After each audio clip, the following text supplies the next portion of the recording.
اس سے سراسر جھوٹ کہا تھا۔ آج وہ اسے لینے آئے تھے۔ ابا اماں نے کھانے پر خوب اہتمام کیا تھا۔ کھانا خوشگوار ماحول میں کھایا گیا۔ پرپل کلر کے بھرے ہوئے سوٹ، میک اپ اور جویلری میں وہ بے حد خوبصورت لگ رہی تھی۔ عمر لائٹ کلر کے پینٹ سوٹ میں ہینڈسم لگ رہا تھا۔ اس نے ایک بھرپور نگاہ کے بعد دوسری اس پر نہ ڈالی تھی۔ شفیق اور توفیق صاحب آج اپنی فیملی کو ساتھ دیکھ کر بے حد مسرور تھے۔ صوفیہ کافی کا تھرموس اٹھائے بڑھ رہی تھی۔ وہاں ان کا پاؤں مڑا اور فلاسک کا ڈھکنا بھی گرا۔ دوسرے لمحے بھاپ اٹھتی کافی تائی کی ٹانگوں پر گری اور سب آوازوں میں تائی کی چیخنے کی آواز سب سے بلند تھی۔ وہ ٹانگ پکڑے بری طرح کراہنے لگی تھی۔ یہ اتنا غیر متوقع طور پر ہوا کہ وہ سب ہکا بکا رہ گئے۔ صوفیہ تو گویا مجسمہ بن گئی۔ سب سے پہلے عمر ماں کی طرف بڑھا، پھر چاروں بیٹیاں۔ توقیر کوئی ٹیوب لے آیا تھا جو ساریہ نے ماں کے گھٹنے تک جھلسے ہوئے پاؤں پر لگا دی تھی، مگر انہیں کسی دم قرار نہ تھا۔ وہ مسلسل ہائے میں مر گئی چیخ رہی تھی۔ چچی جان، ہم تو دل صاف کر کے آئے تھے، مگر آپ یہ سلوک کریں گے ہم نے سوچا بھی نہ تھا۔ سومیا غصے میں چیختے ہوئے بولی۔ ساریہ، یہ اتفاق ہے۔ اماں کی آواز میں تشویش تھی۔ اس دوران عمر ماں کو لے جا چکا تھا جہاں کچھ دیر قبل کہہ کے گونج رہے تھے، وہاں اب سناٹے بکھرے ہوئے تھے۔ وہ چاروں خوب کہہ سن کر باہر نکل گئی۔ بہو کہاں ہے؟ شفیق صاحب زوبی سے بولے۔ ان کے لیے ہمارے گھر میں کوئی جگہ نہیں، جب سے وہ گھر آئی ہیں امی کو۔ خاموش رہو رافع بیٹا، تم ان لوگوں کو لے جاؤ، میں بہو کو لا رہا ہوں۔ وہ ان کی بات قطع کر کے رافع سے بولے اور خود اندر بڑھ گئے۔ وہ گھر پہنچ کر اسے اور گھر والوں کو گالیاں اور کوسنے دینے لگی۔ بھابھی آپ کمرے میں چلیے، ابھی آنٹی آ جائیں گے، ہاسپٹل سے سب ٹھیک ہو جائے گا۔ آئے میں آپ کو کمرے تک چھوڑا ہوں۔ اس صورتحال نے رافع کی شوخیاں بھی سلب کر لی تھی۔ وہ اسے کمرے تک چھوڑ گیا۔ وہ صوفے میں آ کر کتنی دیر تک گمسم بیٹھی رہی۔ کیا سوچا تھا، کیا ہو گیا؟ غلطی پر بھی سسرال والوں کا رد عمل کتنا شدید تھا، اور عمر کے چہرے پر اس نے اس وقت بہت کبیدگی دیکھی جب تائی بلک بلک کر رو رہی تھی اور وہ بہت خوف زدہ ہو گئی تھی۔ اٹھ کر ڈریس چینج کیا، وضو کر کے جائے نماز بچھا کر نفل پڑھنے لگی۔ پھر وہ دعا مانگ رہی تھی جب وہ اندر آیا تھا۔ اس نے تائی کی طبیعت پوچھی تو وہ جو پہلے ہی سخت غصے میں تھا پھٹ پڑا۔ آپ کے ہاں اس طرح مہمانوں کی عزت افزائی ہوتی ہے؟ گھر بلا کر یوں بدلے لیے جاتے ہیں؟ میں نہیں جانتا تھا پاپا اپنے کے چکروں میں گھٹیا لوگوں سے تعلق قائم کر لیں گے۔ امی کا خیال ٹھیک تھا، وہ اچھی طرح جانتی ہیں آپ لوگوں کو۔ وہ شدید غصے میں شعلے برسا رہا تھا، آواز قدرے بلند تھی۔ پلیز آپ یقین کریں، وہ محض اتفاق تھا۔ اچھا پھر میری ماں کے ساتھ ہی کیوں اتفاقات ہو رہے ہیں؟ چچی بھی تو وہیں بیٹھی تھی، ان پر کافی کیوں نہیں گری؟ مجھ سے جھوٹ بولنے کی ضرورت نہیں ہے۔ تم جھوٹ بولنے میں کتنی فاسٹ ہو، اس کا اندازہ مجھے کل ہی ہو گیا تھا۔ پاپا کی چوائس پر نفرت ہو رہی ہے مجھے، میرا فیوچر، میری لائف برباد ہو گئی ہے۔ میری ماں تکلیف میں ہے، میں ان کے پاس جا رہا ہوں۔ اس کا انداز و تیور اتنے جارحانہ تھے کہ وہ سہم کر چپ رہی تھی۔ میں بھی چلوں گی تائی کو دیکھنے، وہ قدم بڑھاتی گویا ہوئی۔ کوئی ضرورت نہیں، آپ کی صورت ان کی تکلیف کو بڑھا دے گی، وہ کٹھور پن سے کہتا گیٹ کھول کر باہر نکل گیا اور کھڑکی سے چپکی کڑی اندر کی گفتگو سنتی ہوئی ساریہ پھرتی سے کوریڈور میں گھسی تھی۔ ایک ہفتے بعد سائقہ بیگم بالکل ٹھیک ہو گئی تھی اور اس سے قبل ہی اس کی ہمت، صبر و استقامت کے امتحان شروع ہو گئے تھے۔ ان ماں بیٹیوں کے مزاج ملتے نہ تھے، مگر نامعلوم عمر کو انہوں نے کیا سکھایا کہ وہ اسے بالکل ہی بیگانہ و لاپرواہ ہو گیا۔ چاروں بیٹیوں میں سے دو تو یہاں موجود رہتی تھی، باقی دو بڑی بھی عموماً آ جاتی تھی اور باتیں کرتی تھی۔ گھر کے دوسرے کاموں کے لیے ملازمائیں تھیں۔ کچن کی ذمہ داری ایک ہفتے بعد ہی اس کے شانوں پر آ گئی تھی۔ وہ اسے بخوبی نبھا رہی تھی۔ گھر میں اس نے کچن کی ذمہ داری بھابھی کی بحث میں پوری طرح نہ اٹھائی تھی، مگر یہاں سارا کچن خود ہی سنبھالنا پڑتا۔ جو ڈش پکانی نہیں آتی وہ خاموشی سے سیل پر اماں سے پوچھ کر نوٹ کر لیتی، مگر اتنا احتیاط سے پکانے کے باوجود کوئی نہ کوئی کسر رہ جاتی اور سائقہ کو خوب موقع مل جاتا اس کا پھوڑ پن جتانے کا۔ پھر اس کی اور اماں کی شاندار لفظوں میں قصیدہ گوئی کی جاتی کہ وہ کانوں میں انگلیاں ڈال لیتی تھی۔ سائقہ اور ساریہ نے کڑی چاول پکانے کا حکم صادر کیا تھا، ساتھ ہی اچار گوشت بھی۔ چاول تو کئی بار پکا چکی تھی۔ کڑی اور اچار گوشت کی ترکیب اماں سے پوچھ کر کاغذ پر لکھ لی۔ اچار گوشت کے بعد کڑی چڑھا کر وہ پکوڑوں کا بیسن باؤل میں ڈال کر اس میں ڈالنے والا مسالہ دیکھ رہی تھی۔ باہر سے آنے والے قدموں کی آہٹوں پر گھبرا کر ہاتھ میں پکڑا کاغذ ریک میں رکھنا چاہا، وہ غلطی سے سیدھا فلیم پر گرا اور دھڑ دھڑ جلنے لگا۔ اسی دم صوبیہ کسی کام سے اندر آئی تھی، اس کی نگاہ سیدھی کاغذ پر گئی جو جل چکا تھا۔ وہ واس باختہ ہو کر چیخی، امی آپی یہاں دیکھیے کیسے تویز جلائے جا رہے ہیں۔ منٹ بھر میں وہ وہاں تھی۔ صوبی غلط مت سمجھو، یہ ترکیب کاغذ ہے، تویز بھلا کہاں سے آئے گا؟ وہ پریشانی سے بولی۔ ان کا انداز اسے بوکھلاہٹ کا شکار کر رہا تھا۔ میں جب بھی کہوں گھر میں مجھے گھبراہٹ کیوں ہونے لگی ہے، دل اڑا اڑا سا کیوں رہتا ہے، ہر وقت طبیعت مچلتی رہتی ہے کہ یہاں سے کہیں چلی جاؤں۔ مجھے کیا معلوم گھر سے نکالنے کے تویز جلائے جا رہے ہیں، بس اسی دن سے میں ڈرتی تھی۔ انہوں نے واویلا کرنا شروع کر دیا۔ یقین کریں تائی جان، تویز بھلا کہاں سے آئے گا؟ تیری ماں کے گھر سے، اور کہاں سے؟ یہ سب ہمیں گھر سے نکالنے کی سازشیں ہیں، جس طرح تیری اماں نے ہمیں نکالا تھا اور گھر پر قبضہ کر کے بیٹھ گئی تھی۔ تائی جان آپ خواہ بات بڑھا رہی ہیں، میں آپ کو اماں کی جگہ سمجھتی ہوں، مگر اپنے گھر والوں کے خلاف میں پہلے دن سے اتنا کچھ سن چکی ہوں کہ اب مزید تاب نہیں ہے مجھ میں۔ آپ کو جو کہنا ہے مجھے کہیے، مگر گھر کے خلاف اب ایک لفظ بھی نہیں سنوں گی۔ ایک ماں کے مسلسل جسمانی اور دماغی ذہن خلفشار نے اسے ریزہ ریزہ کر دیا تھا۔ سمجھوتوں کو ہتھیار بنا کر عمر کو خوش کرنے کی خاطر، نئے رشتے مضبوط کرنے کی خاطر وہ اپنی سرشت کے خلاف سب کچھ بہت صبر و تحمل سے برداشت کر رہی تھی، مگر جس کے لیے کر رہی تھی وہ اسے تعلق جوڑ کر لا تعلق ہو گیا تھا۔ اسے پرواہ نہ رہی تھی، اور اب بالکل بے بنیاد الزام پر وہ خاموش رہ نہیں سکی تھی۔ ارے میری ماں سے زبان چلاتی، میں تیرا منہ توڑ دوں گی۔ صوبیہ غصے سے بفری ہاتھ اٹھا کر اس کی طرف بڑھی تھی۔ اپنی حد میں رہو صوبی، ورنہ ہاتھ کا استعمال میں بھی جانتی ہوں۔ میری برداشت اور صبر کو تم نے میری کمزوری سمجھا۔ تم جیسے لوگوں کے دماغ میں اچھی طرح درست کرنا جانتی ہوں۔ اس کے انداز سے صوبیہ ٹھٹک کر رک گئی۔ ارے تو کیا ہمارے دماغ درست کرے گی؟ تیرے مزاج تو میں ابھی درست کرتی ہوں۔ سائیکہ دھم دھم کرتی خطرناک انداز میں آگے بڑھی۔ امی کیا ہو رہا ہے؟ کیسی آوازیں آ رہی ہیں؟ عمر کی حیرت زدہ آواز ان کے سماعتوں سے ٹکرائی۔ اس کی آمد بے موقع تھی، وہ گھبرا گئی۔ کیا ہو رہا ہے یہاں؟ وہ سیدھا کچن میں چلا آیا۔ سائیکہ نے جھٹ منہ پر دوپٹہ ڈال کر رونا شروع کر دیا۔ صوبیہ ساریہ نے بھی ان کی تقلید کی۔ رج ان کی اداکاری دیکھتی رہ گئی۔ ہوا کیا ہے؟ وہ حیران پریشان کبھی ماں بہنوں کو دیکھ رہا تھا تو کبھی چپ کھڑی رج کو، جس کا چہرہ غصے سے سرخ ہو رہا تھا۔ اب ہم نہیں آئیں گے یہاں پر۔ بھابھی کو ہمارا آنا پسند نہیں، اور نہ ہم میں ہمت ہے امی کی بے عزتی ہوتے دیکھنے کی۔ صوبیہ روتے ہوئے بولی۔ ہم ان کی محبت میں آتے، ورنہ کسے شوق ہے اس طرح روز گھر اور بچے چھوڑ کر آنے کا؟ ساریہ کی ہچکیاں بن گئی تھی۔ میں کہاں جاؤں؟ میں ہی کانٹا ہوں۔ اس دن کے لیے ماں اور بہنیں گھر میں بہو و بھابھی لاتی ہیں کہ وہ آئے اور سب کو نکال باہر کرے۔ میری عزت تو یہ رتی بھر نہیں کرتی ہے۔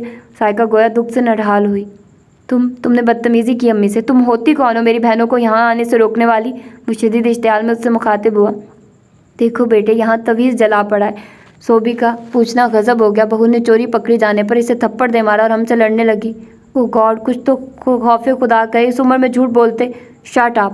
باقی ماندہ الفاظ اس کے منہ میں ہی رہ گئے۔ عمر کا زوردار تھپڑ اس کے بائیں رخسار کو دہکاتا ہوا 4 انگلیوں کے نشان چھوڑ گیا۔ اگر آئندہ تم نے زبان درازی کی کوشش کی تو زبان کاٹ دوں گا۔ چلو معافی مانگو امی اور ساریہ آپی سے۔ اس کے انداز میں درندگی تھی۔ ارے کیوں ہاتھ چلاتے ہو؟ یہ میری بیٹی ہے، غصہ آ ہی جاتا ہے کبھی۔ وہ کہہ کے چھپاتی اس کے سر پر ہاتھ رکھ کر گویا ہوئی۔ تمہیں ہاتھ نہیں اٹھانا چاہیے تھا عمر، ساریہ نے کہا۔ بھائی آپ کیوں ہماری خاطر اپنا گھر خراب کر رہے ہیں؟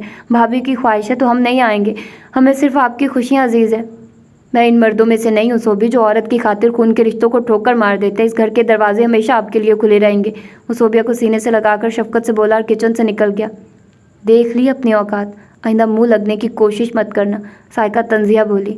بہت ناز تھا تم کو اپنی خوبصورتی پر، ساریہ کھلکھلا کر ہنسی تھی۔ بھائی کی زندگی میں تم جیسی نامعلوم کتنی آئی کتنی گئی، وہ تمہیں دیکھنا بھی پسند نہیں کرتے۔ اس گھر میں رہنا تو زبان بند رکھنی ہوگی، ورنہ۔ وہ تینوں جشن مناتی وہاں سے چلی گئی۔ عمر کے تھپڑ نے اس کی تمام طاقت سلب کر لی تھی۔ وہ سوچ بھی نہیں سکتی تھی وہ سب کے سامنے ہی تھپڑ مار دے گا۔ ماں بہنوں کی حمایت میں ان کی اتنی فکر تھی اور اس کی پرواہ ہی نہیں۔ آپ نے مجھے بیوی کا رتبہ دیا ہی کب ہے؟ پھر ہاتھ اٹھاتے ہوئے جھجک کیوں کر آتی؟ اس کی آنکھوں سے آنسو بہنے لگے۔ وہ کمزور نہیں تھی، مگر عمر کے تھپڑ نے اسے توڑ پھوڑ دیا تھا۔ اسے لگ رہا تھا ساس نندوں کے سامنے اب کبھی بھی آنکھ اٹھا کر بات نہ کر سکے گی۔ عمر کے تھپڑ نے اس کی خودداری اور عزت نفس کو کچل ڈالا تھا۔ وہ جو حق کے لیے اماں کے سامنے بھی بول پڑتی تھی اور بھابھی سے اصل جھگڑا ہی جھوٹ و فریب کی چال چلنے پر تھا، مگر اب وہ حالات کے آگے سر جھکا چکی تھی، آنسو بہاتے ہوئے کھانا پکانے میں مصروف ہو گئی تھی۔ اس کے پاؤں میں باپ اور تایا کے یقین کی بیڑیاں پڑی تھی، تو مخالف راستوں کو ایک سمت میں لانے کے لیے اسے یوں ہی تختہ مشق بننا تھا۔ کھانا تیار کر کے وہ کمرے میں چلی آئی۔ سامنے بیڈ پر دراز میگزین پڑھتے ہوئے عمر نے نگاہ اٹھا کر نہ دیکھا تھا۔ اس کی آنکھوں میں نمکین پانی پھر جمع ہونے لگا۔ وہ تیزی سے اٹیچڈ بات کی طرف بڑھ گئی۔ وضو کر کے باہر آئی تو وہ نہیں تھا۔ یہ اس کی ناراضی کا اشارہ تھا کہ وہ اس سے خفا ہے۔ وہ ظہر کی نماز ادا کر کے لیٹ گئی۔ کھانے کا وقت گزر چکا تھا، اسے کسی نے پوچھنا بھی گوارا نہ کیا تھا۔ عمر کو بھی اس کی کمی محسوس نہ ہوئی تھی۔ ایک نئے احساس نے اذیت سے دوچار کر دیا تھا۔ خاصا ٹائم گزر گیا تھا، وہ یوں ہی آنکھیں بند کیے لیٹی رہی۔ صوبیہ کھانا لے کر آئی تھی۔ لو کھاؤ، وہ ٹرے اس کے آگے پٹکتی ہوئی بولی۔ لے جاؤ واپس، نہیں کھانا مجھے کچھ، وہ چڑچڑے پن سے کہہ اٹھی۔ ہمیں کون سا شوق ہے تمہیں کھلانے کا؟ بھائی کے کہنے پر لانا پڑا۔ مجھے ضرورت نہیں ہے، میں مر جانا چاہتی ہوں، گھٹنوں میں چہرہ چھپا کر رو دی۔ دیکھیے نا بھائی، میری اتنی منتوں پر بھی بھابھی کھانا نہیں کھا رہی ہیں۔ وہ اندر آتے عمر سے مخاطب ہوئی تھی۔ ان کی بھابھی بھی نیچے آئی ہوئی ان کا انتظار کر رہی ہیں۔ بھابھی آئی ہیں؟ وہ آنسوں سے تر چہرہ اٹھا کر گویا ہوئی۔ جی، کھانا کھا کر جلدی سے آئیے، وہ بار بار پوچھ رہی ہیں۔ وہ چلی گئی۔ وہ کتنے غلط وقت پر آئی تھی، اسے گھبراہٹ ہونے لگی۔ سمجھ نہیں آ رہا تھا کہ کس طرح وہ 4 انگلیوں کا نشان رخسار سے غائب کرے۔ یہ نشان اس کی ازواجی زندگی کی ناسودگی کے بھرم کو کھوکھلا ظاہر کر رہا تھا۔ اپنی فکر میں وہ عمر کی موجودگی بھی فراموش کر چکی تھی، جو اس کے اضطراب کو بغور دیکھ رہا تھا۔ خوب رگڑ رگڑ کر چہرہ دھونے کے باوجود گلابی مائل